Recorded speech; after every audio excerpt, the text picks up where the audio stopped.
I've always wondered why these Joy Toy Warhammer figures don't have battle damage. Apparently something in lore talks about when they get back to the base, the people, the chaplains, like fix the armor or something like that. But after seeing Space Marine 2 and seeing Titus's armor, I don't know if I believe that. But I had got some of these from Bigbadtoystore, link in the description if you want some.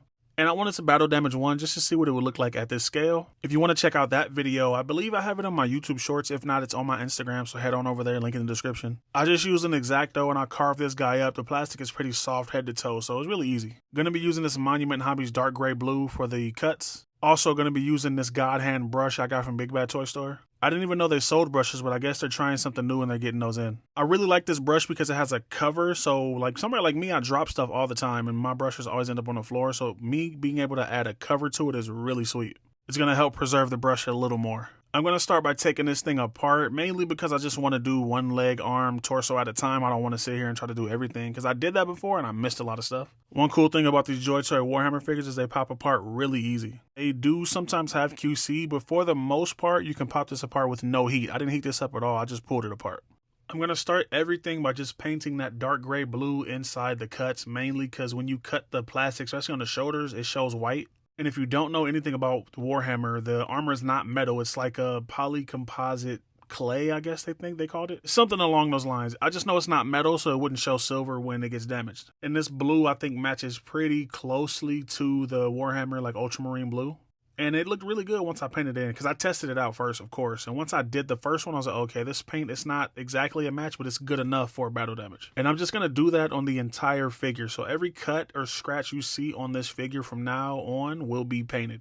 And then here's a close-up of what that looks like when it's finished. It looks pretty good. I did wipe off a little bit with my hand just to expose a little bit of the edges. But you can see that darker paint next to that blue looks good. It looks weathered and battle damaged. I'm going to continue this on the entire figure. Everywhere I put a cut, I'll just paint the blue in and I'll wipe it off a little bit. I'm actually going to hit this off with a Q-tip too. This was a very tedious process. I really tried to balance the size of the cuts I made, mainly because these are 1/18 scale. I didn't want the cuts to look too big based on the scale. These are smaller figures, so the battle damage would be a little bit smaller. Unless they got hit with some high caliber shit, then that's different. Here's the point where I take the Q-tip and I wipe off even more, because I did do some overpainting just a little bit and I wanted to clean it up a little bit, which is funny because it's supposed to be battle damage. This helped expose a lot of the edges, which helped the paint like look like it's sunken in. It did a pretty good job. I think I had just water on here because it's water-based paint. Next, I'm going to attack the feet with this Create Effects acrylic black wash. I wanted him to look like he had just been walking through all the stuff, like all the mud, dust, everything. I really love the effect this tester's acrylic wash gives. To add sort of a layered look, I did go in and take off a lot of it with a sponge. I did go back and add more wash and then dab it off a little more just to expose some blue. I didn't want his feet to look brown, so I wanted some of the paint to come through on that too. I gotta say, this was a really fun process. I didn't think I was gonna like doing this, mainly because it was so small and the amount of stuff I had to do. But one of my favorite aspects about customizing is weathering. Once you learn the little tips and tricks and all the ways to get stuff the way you want it, it's really fun to do. Taking a figure from stock, fresh out the box, to looking battle damaged and used and worn out is so dope to me. It's probably the one thing I focused on the most when it came to this hobby. And here are the feet after I took off all the paint. They do look a little bit darker now that they're dry, but this is what they look like when I was done dabbing it. And then here's the figure after I did everything I did to it, and I really like the way this came out. I love a battle damaged, battle worn type of character. Like, he looks like he's ready for anything that comes his way. I do want to point out that less is more. You can absolutely put too much battle damage on a figure. You can use too much of a wash. You don't want this guy to look like he just was discovered from archaeology digs. You want him to look like his armor was used and abused, but it's still usable, you know?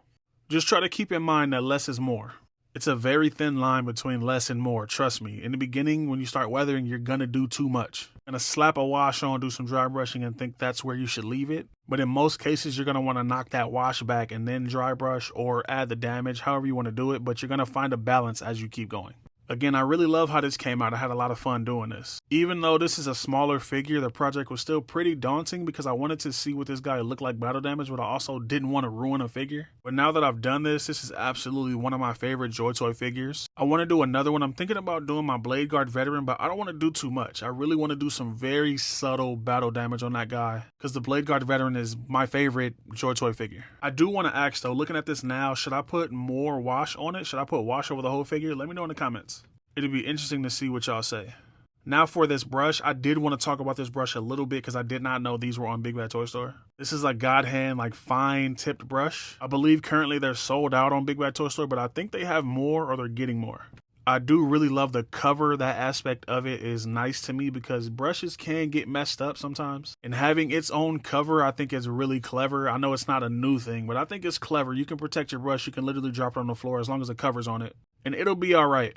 This has become my go-to brush when I do like fine painting, which I'm doing a lot more of now, like painting faces and heads and stuff. So did get this God hand chipping brush. These are called Brushwork Pro. I'm looking at the tag right now, that's why. But this one is supposed to be perfect for chipping and applying chipping, I guess. It's just a short bristle brush, and I thought it was really clever. I like I said, the aspect of having a cover for your brush. I think that's dope. This one has an S on it. I'm assuming that means small, and the other one I opened has an M on it, which means medium, I'm assuming. I don't know. But you can see those short bristles right there. I haven't had a chance to crack this open. This probably would have been a better project to use it for. I just didn't think about it when I did it. Again, links in the description if you want to grab one of these. I believe this one's still available. I think it's worth checking out. Here's some B-roll of the figure. I wanted you to get a closer look at it because I really did put a lot of damage on there.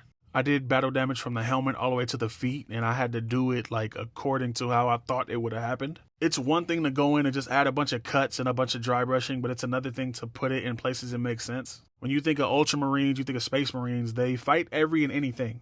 That means they could take tank rounds, they'll fight Tyranids, they'll fight demons, they'll fight aliens, anything. And with all that being in the wheelhouse, I think the amount of battle damage I added was justified.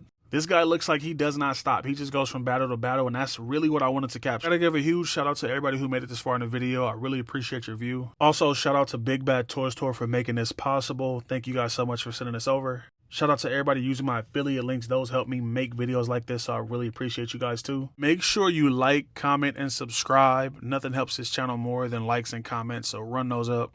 Also, let me know in the comments if you want me to do another one like this. I can do another one. I have a bunch of these now, so I'm open to battle damage any of them. Like, comment, subscribe, watch one of these other videos on the screen, and I'm out.